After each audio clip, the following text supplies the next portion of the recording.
Hello and welcome to मैत्री academy. अपने पिछले लेक्चर में मैंने आपको जो हिंदी साहित्य है उसमें नामकरण के जो आधार हैं उनके बारे में बताया था। अब हम उन्हीं को आगे कंटिन्यू करते हैं। तो हिंदी साहित्य के इतिहास का काल विभाजन और उसका नामकरण साधारणतः आचार्य शुक्ल जी के इतिहास से ही ग्रहण किया जाता है। मतलब उन्होंने जो हिंदी साहित्य का इतिहास लिखा उसके बारे में, उससे ही हम उसका बेस लेकर चलते हैं। इसकी कुछ सीमाएं भी हैं जिससे हम आगे चलकर पढ़ेंगे। अब थोड़ा आप देख लो कौन कौन से काल हैं। सबसे पहला आदिकाल, उसको शुक्ल जी ने वीरगाथा काल कहा है। फिर पूर्व मध्यकाल, उसको भक्ति काल। उत्तर मध्यकाल रीतिकाल। आधुनिक काल मतलब गद्य काल। ये उसका टाइम पीरियड हो गया कि 1050 से 1375, 1375 से 1700, 1700 से 1900 और 1900 से लेके अब तक, मतलब आज तक जो भी चल रहा है। अब आगे चलते हैं। अब अनेक विद्वानों द्वारा आदिकालीन साहित्य के संबंध में आचार्य शुक्ल की मान्यताओं का खंडन किया गया है कि उन्होंने जो जो बेसिस माने, जिस अपभ्रंश काव्य को वे परोक्ष रूप से स्वीकार करते हुए भी साहित्य में स्थान नहीं देते हैं। मतलब शुक्ल जी अपभ्रंश को मानते ही नहीं। अच्छा, उसी के आधार पर उसकी मान्यता पर प्रश्न उठाया गया है। इसकी चर्चा आदिकाल के प्रसंग में की जाएगी, आगे हम उसको देखेंगे। अच्छा, आगे चलते हैं।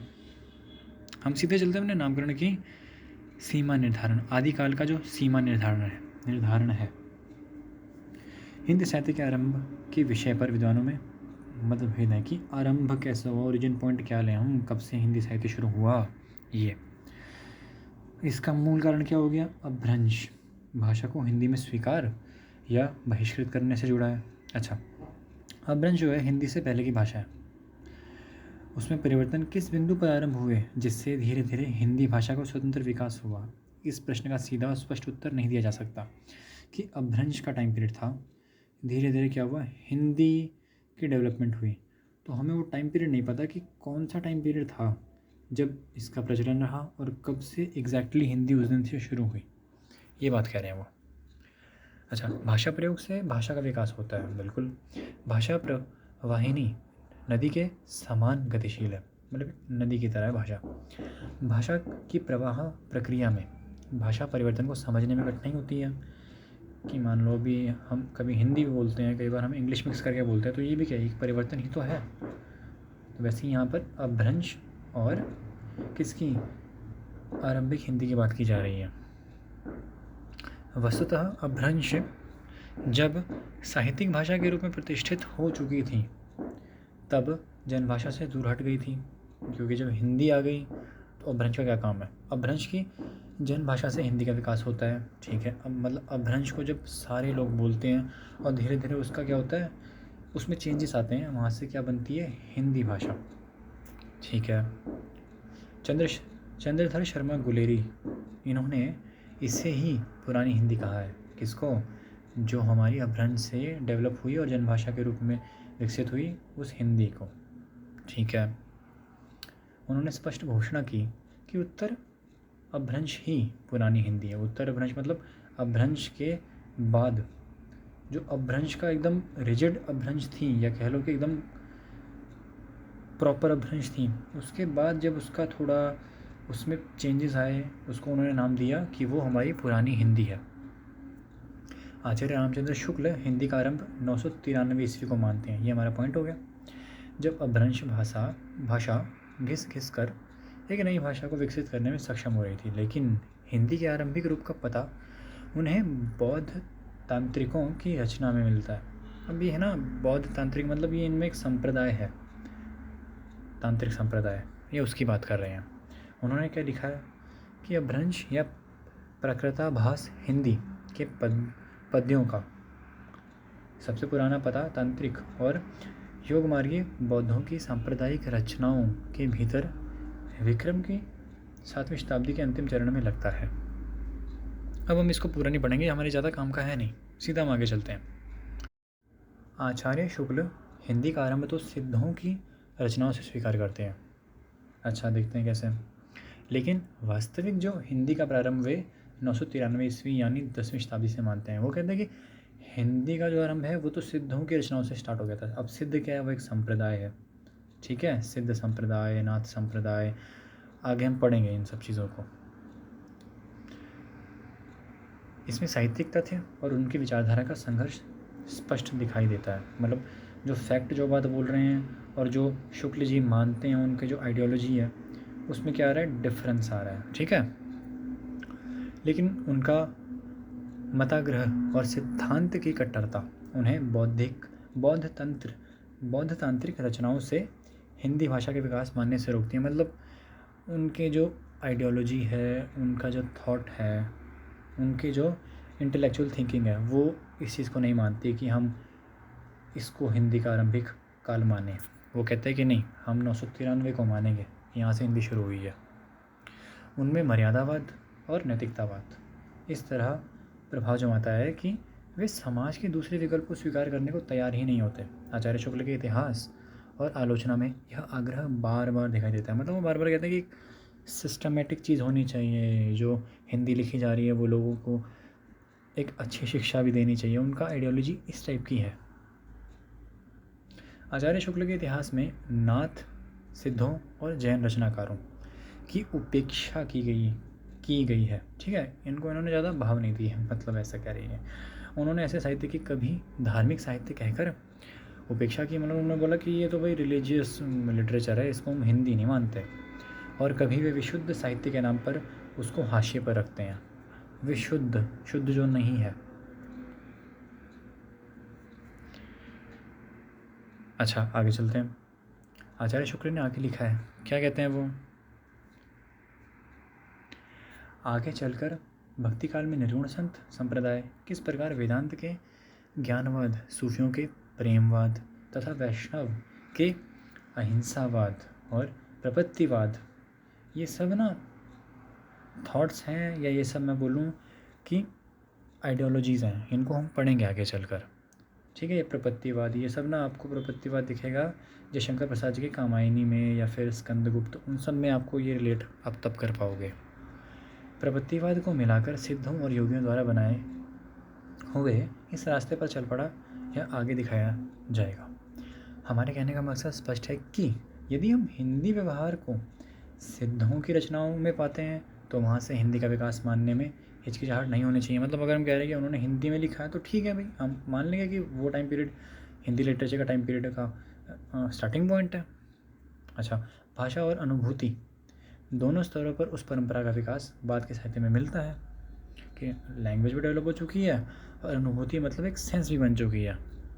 नाथ पंथियों की भाषा पर विचार करते हुए आचार्य शुक्ल लिखते हैं। अच्छा, अब ये थोड़ा इंटरेस्टिंग है। इस प्रकार नाथपंथियों के इन जोगियों ने परंपरागत साहित्य की भाषा या काव्य भाषा से, जिसका ढांचा नागर अपभ्रंश या ब्रज भाषा का था, मतलब जो ये थी, अलग एक सधुक्कड़ी भाषा का सहारा लिया। मतलब इन लोगों ने, नाथपंथियों ने इस भाषा का सहारा लिया, सधुक्कड़ी भाषा का। उन्होंने इसको ये नाम दिया, सधुक्कड़ी भाषा, जिसका ढांचा कुछ खड़ी बोली लिए राजस्थानी था, ठीक है। ये वो बता रहे हैं, मतलब वो उनका थॉट है ये। अच्छा, अब देखिए, भाषा और साहित्य की इस तथ्यगत वास्तविकता को स्वीकार करने के बाद भी, मतलब अगर हम इस फैक्ट को मान भी लें, उसके बाद भी यदि हम उन्हें साहित्य के में जगह ना दें तो ये हमारे सिद्धांत की कमज़ोरी है कि हम मान रहे हैं कि यहाँ से हिंदी डेवलप हुई है, सिद्धों ने, नाथों ने हिंदी में लिखी है, राइटिंग्स की है, बट हम मान ही नहीं रहे हैं उसको। क्यों नहीं मान रहे हैं? क्योंकि शुक्ल जी नहीं मान रहे हैं। और शुक्ल जी बहुत ही रिस्पेक्टेड पर्सनैलिटी है हिंदी लिटरेचर में, मतलब वो एकदम सुप्रीम लीडर की तरह होता है ना कोई, उनमें से एक है वो हिंदी लिटरेचर के कंटेक्स्ट में। किसी भी कालखंड के परिवर्तन में भाषा और संवेदना के कुछ सूत्र मिलते हैं, अच्छा, जिससे हम नए साहित्य के आरंभ की सूचना पाते हैं। अच्छा, कैसे? अनुभूति के विस्तार और नए प्रयोग से नई भाषा के आविर्भाव मतलब प्रकट होना, नई भाषा इवॉल्व होना को रेखांकित कर सकते हैं। देखते हैं कैसे। कथे के आधार पर नाथ और सिद्धों का मूल्यांकन करने पर हम क्या पाते हैं कि सिद्धों ने पंडित परंपरा के वर्चस्व को चुनौती दी। किन्होंने? सिद्धों ने। जनता की भाषा में साहित्य को रचा, बहुत बढ़िया। जिसका स्वाभाविक विकास भक्ति काल में हुआ। मतलब उन्होंने इसको स्टार्ट कर दिया डेवलप करना, और जिसका विकास कहाँ हुआ, भक्ति काल में हुआ। इसीलिए आरंभिक सीमा को थोड़ा पीछे ले जाया जा सकता है। इसका विकल्प आचार्य शुक्ल के इतिहास से भी उभरता दिखाई देता है। मतलब हम थोड़ा पीछे टाइम पीरियड को ले सकते हैं। नाथ, सिद्ध और जैन रचनाकारों के साहित्य से हिंदी साहित्य का आरंभ माना जा सकता है। ये हमारा बहुत बढ़िया पॉइंट हो गया फॉर एग्ज़ाम पर्सपेक्टिव। हिंदी भाषा के विशिष्ट बनाने वाली भाषा प्रवृत्तियों का लक्षण, प्रवृत्तियों मतलब स्टाइल, मतलब स्टाइल उसका जो लिखा जा रहा है, प्रवृत्तियों का लक्षण, हिंदी भाषा को विशिष्ट बनाने वाली भाषा प्रवृत्तियों का लक्षण इनके साहित्य में मिलता है। मतलब हिंदी के डेवलपमेंट का मेजर पॉइंट्स हमें इनमें मिलते हैं। किनमें? नाथ, सिद्ध और जैन रचनाकारों में। भाषा को विशिष्ट बनाने वाली मूलतः 3 भाषा प्रवृत्तियाँ हैं। कौन कौन सी? प्रथम, क्षतिपूरक दीर्घीकरण, जैसे प्राकृत अपभ्रंश के कम है ना, कम, कज्ज जैसे शब्द हिंदी में कम क्या बन गया? काम, और कज्ज क्या बन गए? काज। क्या लिखा है? क्षतिपूरक दीर्घीकरण। करते क्या हैं कि कम नहीं बोलते, इसमें क्या किया, एक म ऐड हो जाता है। इसको हम आगे चलकर पढ़ेंगे। इसको हम बोलते हैं क्षतिपूरक दीर्घीकरण। दीर्घीकरण मतलब किसी शब्द को दीर्घ करना। कम, काम, बोलने में कैसे लग रहा है ना, ज़्यादा ड्यूरेशन हो रही है। इसको हम बोलते हैं दीर्घीकरण, मतलब लॉन्ग, उसको और बड़ा करना। अब देखिए, इसको हम टेक्निकली तब समझेंगे जब मैं आपको टॉपिक कराऊंगा, ठीक है। अभी आप बस इस शब्द को ध्यान रख सकते हैं, क्षतिपूरक दीर्घीकरण। दूसरा क्या है? दूसरा है परसर्गों की बहुलता। पहला क्या था? क्षतिपूरक दीर्घीकरण। दूसरी कैरेक्टरिस्टिक क्या है, मतलब दूसरी विशेषता क्या है? परसर्गों की बहुलता। तीसरा क्या है? तत्सम शब्दों का प्रचलन। तत्सम मतलब उसके समान। किसके समान? यहाँ पर संस्कृत की बात हो रही है, ठीक है। तत्सम, संस्कृत के शब्द। अच्छा, जैन आचार्यों और कवियों की रचनाएं मूल रूप से प्रामाणिक और सुरक्षित हैं, मतलब वो ऑथेंटिक हैं, ठीक है। उनके अध्ययन से तत्कालीन साहित्यिक परिस्थितियों की जो कुछ सूचना मिलती है वह वास्तविक और विश्वसनीय है। मतलब वो जो भी कह रहे हैं वो ठीक कह रहे हैं, उन्होंने कुछ जो भी लिखा है वो ठीक लिखा है, गलत कुछ नहीं लिखा। इस दृष्टि से जैन रचनाओं का महत्व बहुत अधिक है। ये हमें लोक भाषा के काव्य को समझने में सहायता पहुंचाते हैं, और साथ ही उस काल की भाषागत अवस्थाओं, मतलब कैसी भाषा थी, और प्रवृत्तियों को समझने में मदद भी करते हैं। जैन रचनाकारों के चरित काव्यों के अध्ययन से क्या परवर्ती साहित्य की कथानक रूढ़ियों, काव्य रूपों, छंद योजना, वर्णन शैली और वस्तु विन्यास को समझने में मदद मिलती है। परवर्ती मतलब बाद का साहित्य। जैन रचनाकारों के चरित काव्यों के अध्ययन से परवर्ती मतलब बाद के साहित्य में किसके? रूढ़ियाँ मतलब कस्टम्स, मतलब कुछ एक ट्रेडिशन बन गया है वो। इस प्रकार अनुभूति और अभिव्यक्ति दोनों स्तरों पर जैन साहित्य का महत्व बढ़ जाता है, ठीक है। आचार्य शुक्ल के बाद दूसरे महत्वपूर्ण इतिहासकार आचार्य कौन है? हजारी प्रसाद द्विवेदी। मतलब इन दोनों में एकदम 36 का आंकड़ा है, मतलब ये दोनों एक पोजीशन पर ये हैं, एक पोजीशन पर ये हैं। आगे चलकर हम समझेंगे इन दोनों के बीच की स्टोरी क्या रही, ठीक है। उन्होंने अपभ्रंश भाषा को एक स्वतंत्र भाषा के रूप में स्वीकार किया। किन्होंने? हजारी प्रसाद द्विवेदी जी ने। लेकिन स्वतंत्र भाषा का महत्व उन्होंने हिंदी के लिए आवश्यक माना है। अच्छा, देखते हैं कैसे। उन्होंने आदिकालीन भाषा और साहित्य का रूप इतना अधिक मिला जुला पाया कि वास्तविक हिंदी की शुरुआत ही वे भक्ति काल से मानते हैं। अब देखो, वो कह रहे थे, कौन? आचार्य शुक्ल जी कह रहे थे कि 933 ईस्वी को हम मानेंगे हिंदी का प्रारंभिक काल, और ये क्या बोल रहे हैं? ये बिल्कुल ही उल्टा बोल दिया उन्होंने कि हम क्या मानेंगे? भक्ति काल को मानेंगे, हिंदी की शुरुआत का काल। वस्तुतः आदिकालीन साहित्य की भाषा में कई तरह के मिश्रित रूप हमें मिलते हैं। देखते हैं कैसे। सिद्धों की भाषा, नाथों की भाषा और जैन कवियों की भाषा में क्षेत्रीय विविधता के लोक रंग के साथ भाषा रंगी हुई जान पड़ती है। वे रासो काव्य परंपरा की भाषा में अलग प्रकार की विविधता को देखते हैं। कौन? द्विवेदी जी, ठीक है। अच्छा, इतनी अधिक मिश्रित संवेदनाओं के बीच यह पहचानने में अवश्य कठिनाई होती है कि भाषा कहाँ से शुरू हुई। ऑब्वियसली हम यहाँ क्या बोल रहे हैं, सिद्धों की भाषा, नाथों की भाषा, जैन कवियों की भाषा, क्षेत्रीय विविधता। अच्छा, आचार्य हजारी प्रसाद द्विवेदी 10वीं से 14वीं शताब्दी तक के समय को हिंदी साहित्य का आदिकाल मानते हैं। अब इनका तो बिल्कुल ही अलग हो गया।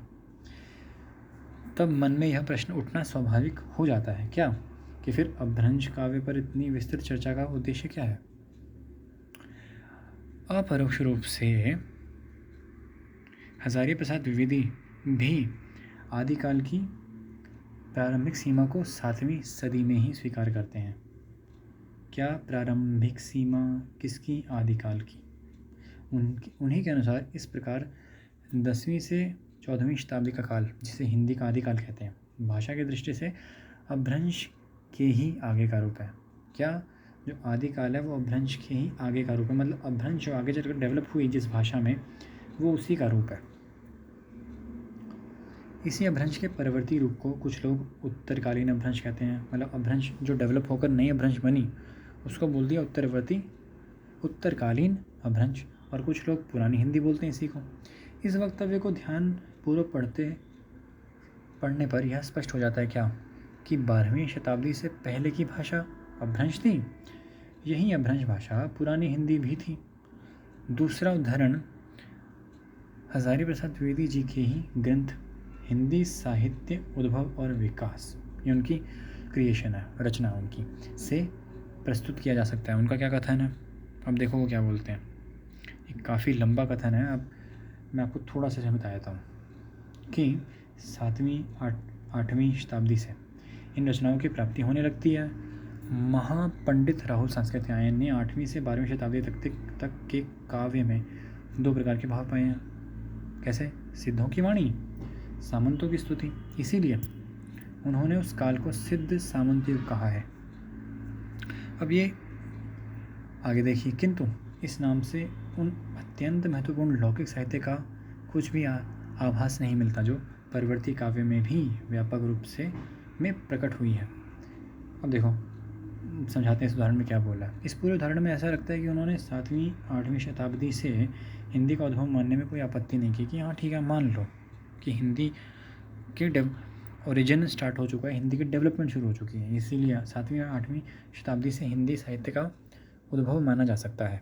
बाद के साहित्यकारों में डॉक्टर राजकुमार वर्मा, राहुल सांस्कृत्यायन ने भी 7वीं 8वीं शताब्दी से हिंदी का प्रारंभ माना है।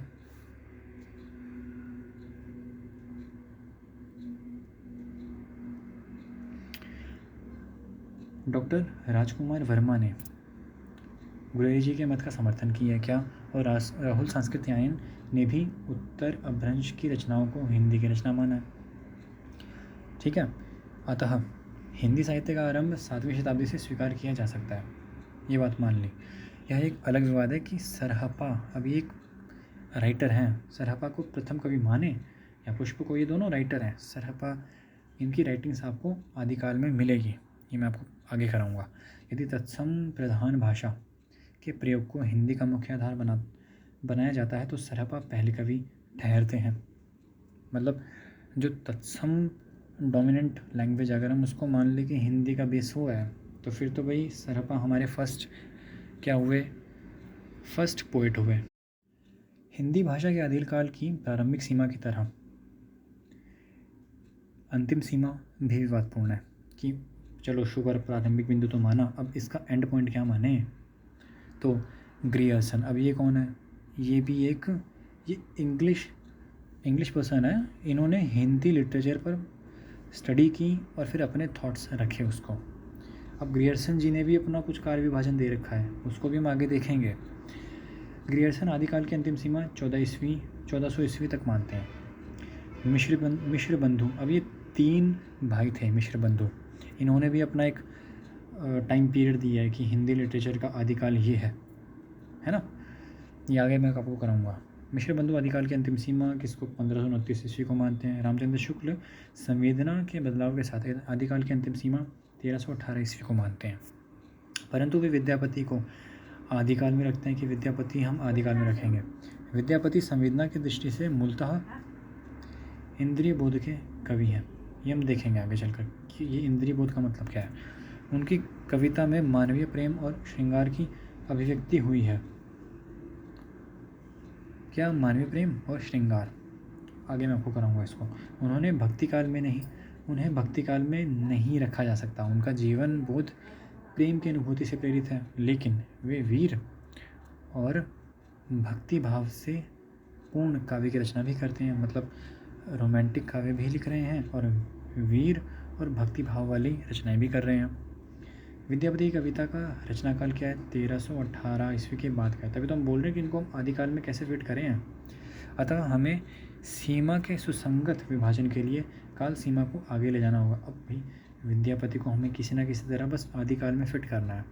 तो क्या ऑप्शन है? ऑप्शन यही है कि हम 1318 ना मानते हुए हम ऐसा करते हैं ना, 1400 को मान लेते हैं कि यहाँ तक हमारा क्या हो गया? आदिकाल हो गया। ठीक है। अतः हमें सीमा के सुसंगत विभाजन के लिए काल सीमा को आगे ले जाना होगा। अतः 1400 ईस्वी को आदिकाल की अंतिम सीमा रखा जा सकता है। फाइनली माने। ठीक है। अमीर खुसरो को भी इसी सीमा के अंतर्गत स्थान मिल जाता है। खुसरो भी फिट हो गया आदिकाल में, इसलिए आदिकाल की अंतिम सीमा को विद्वानों ने 1400 ईस्वी ही माना है। तो दोस्तों, ये हमने आज क्या किया? आज हमने आदिकाल के बारे में पढ़ा। होपफुली आपको ये लेक्चर इन्फॉर्मेटिव लगा होगा। मैं ऐसे ही आगे चलकर आपके लिए और लेक्चर्स भी लेकर आते रहूँगा। अगर आपको ये लेक्चर अच्छा लगा हो आप तो प्लीज़ इस लेक्चर को लाइक करें, हमारे चैनल को सब्सक्राइब करें और इसको आगे शेयर करें। Thank you for watching this video.